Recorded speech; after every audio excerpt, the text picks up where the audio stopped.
ಇದು ನಮ್ಮದು ಟಮಾಟಿ ಹಣ್ಣಿನ ಪೇಸ್ಟು ಮತ್ತು ಈ ಮುಂಜಾನೆದ್ದು ಇದನ್ನು ನಾನೇನು ಮಾಡಿದೆ ಮತ್ತು ಇದನ್ನು ಸ್ವಲ್ಪ ನೀರಾಗಿತ್ತಿದೆ. ಈ ಹಂತಕ್ಕೆ ಇದಕ್ಕೊಂದಿಷ್ಟು ಮತ್ತು ಮಸಾಲೆ ಕುಡಿಸ್ಬೇಕ್ರಿ. ಈಗ ಹವೀಜು ಜೀರಿಗೆ ಇವನ್ನೆಲ್ಲ ಒಲೆ ಮೇಲೆ ಇಟ್ಕೊಂಡು ಎಣ್ಣೆ ಇದೆ 4 kg ಟಮಾಟೆ ಹಣ್ಣಿಂದು 4 kg ಟಮಾಟೆ ಹಣ್ಣು ಪೇಸ್ಟ್ ಈಗೆಲ್ಲ ಹುರ್ಕೊಳ್ಳೋಣ್ರಿ. ಈಗ ಹುರ್ಕೊಳ್ಳೋಣ. ಇದು ಕುದಿಲಿ, ಕಳ ಕಳ ಕಳ ಕಳ ಕುದಿಲಿ. ನೀರಾಗಿತ್ತು ಮುಂಜಾನೆದ್ದು, ಮತ್ತೊಂದು ಕುದಿಸಿದ್ದೀನಿ ರೀ ನಾನು.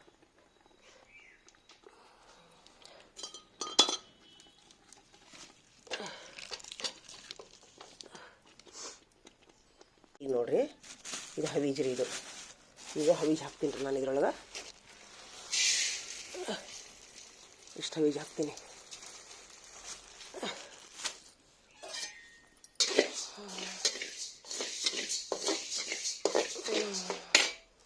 ಹವೀಜ್ ಹುರಿಯೋನು, ಅದರ ನಂತರ ಜೀರಿಗೆ ಹುರಿಯೋನು,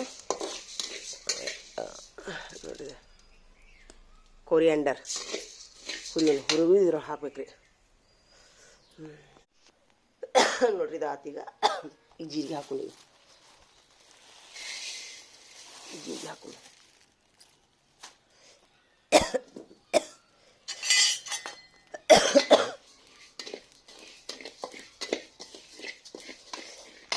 ಸ್ವಲ್ಪ ಕಾಳು ಮೆಣಸು ಹಾಕೊಂಡು, ಕಾಳು ಮೆಣಸು, ಪೆಪ್ಪರ್,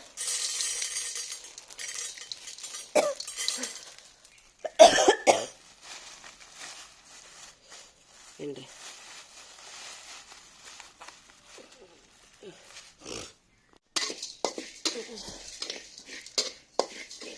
ಘಮ ಘಮ ಘಮ ಅನ್ನೋಂಗೆ ಹುರಿಯೋಣ್ರಿ ಇವನ್ನ.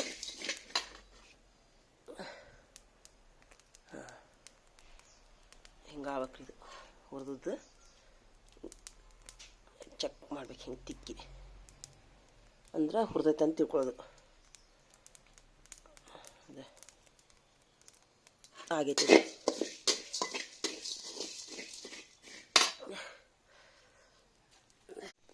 ಮಿಕ್ಸರ್ ಹಾಕೊಂಡು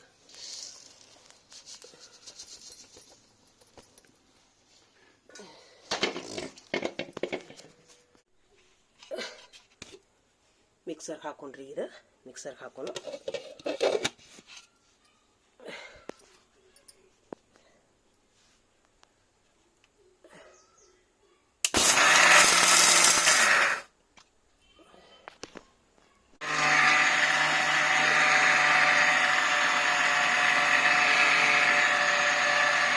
ಸ್ವಲ್ಪ ತಣ್ಣಗಾದ್ಮೇಲೆ ಹಾಕ್ಬೇಕು. ತಣ್ಣಗಾದ್ಮೇಲೆ ಹಾಕಬೇಕಾಗಿತ್ತು. ನಾ ಇನ್ನೂ ಸುಡಾಗ್ತಿತ್ತು ಅವಾಗ ಹಾಕಿನಿ.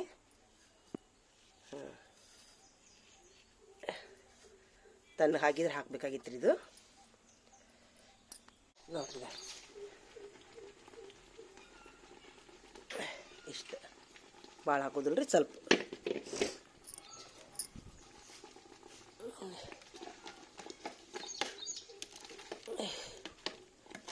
ಏನ್ರಿ ಇಷ್ಟು ಪೌಡ್ರ್ ಹಾಕಿದೆ ನಾನು ಇದಕ್ಕೆ. ಇದನ್ನು ನಾವು ಎಕ್ಸ್ಟ್ರಾ ಪೌಡ್ರ್ ಇಟ್ಕೋಬೋದು ರೀ ತೆಗೆದು. ಇದೊಂದು ಮಸಾಲ ರೀ, ಸೂಪರ್ ಗರಂ ಮಸಾಲ ಅಂತೇಳಿ ಇದನ್ನೊಟ್ಟು ಹಾಕ್ತೀನಿ ರೀ. ಎಲ್ಲದಕ್ಕೂ ಬರ್ತೈತಿ ರೀ ಇದು. ಸಾರು, ಚಿಕನ್ನು, ಮಟನ್ನು ಎಲ್ಲದಕ್ಕೂ ಬರ್ತೈತಿ. ಮತ್ತು ಮೇಲೆ ನಾವು ಸ್ವಲ್ಪ ಸ್ವಲ್ಪ ಹಾಕೋಬೋದು ರೀ.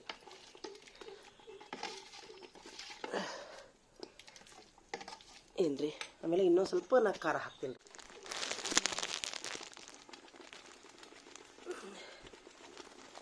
ಇನ್ನೂ ಸ್ವಲ್ಪ ಖಾರ ಹಾಕ್ತೀನಿ ರೀ.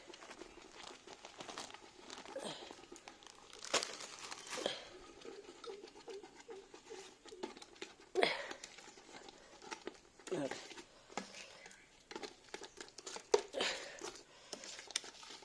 ಇಷ್ಟಂತೂ ರೆಡಿ ಆತ್ರಿ. ಇದು ಏಕ್ದಮ್ ಪರ್ಫೆಕ್ಟ್ ಆತ್ರಿ ಇದು.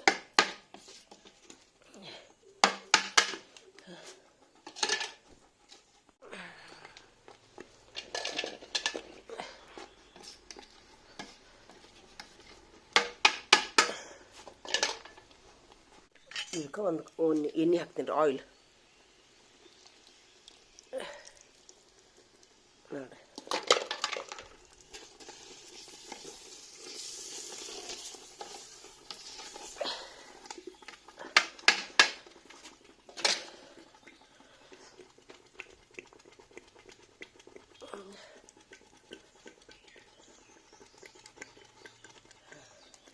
ಹಾಕಕ್ಕೆ ಪೌಡ್ರ್ ಮಾಡಿಟ್ಕೊಂಡಿರಿ. ಇದು ಎಕ್ಸ್ಟ್ರಾ ಪೌಡರ್ ರೀ. ಇದು ಬೇಕಂದರೆ ಮೇಲಿಂದ ಹಾಕೋಬೋದು. ಇದನ್ನು ಕಡಿಮೆ ಬಿತ್ತು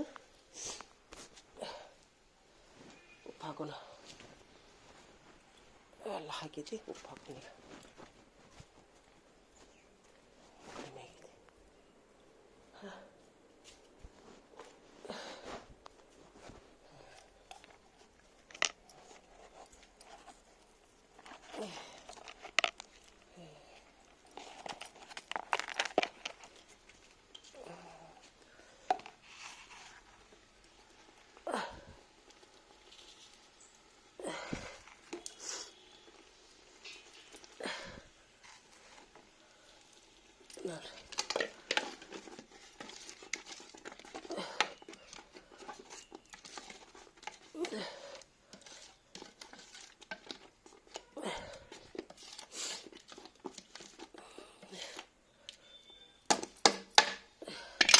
ಇಷ್ಟ ಇಟ್ಬಿಡು. ಈಗ ಒಂದು ಎಲ್ಲ ಹೊಗೆ ಹೋಗೋ ಮಟ್ಟ. ಈಗ ಹೊಗೆ ಹೊಂಟೈತಲ್ರಿ, ಇದು ಹೋಗೋದು ಸ್ಟಾಪ್ ಆಗ್ಬೇಕ್ರಿ. ಅಂದ್ರೆ ನೀರಿನ ಅಂಶ ಎಲ್ಲ ಹೋಗಿತ್ತಂತ ತಿಳ್ಕೊಳ್ಳೋದು.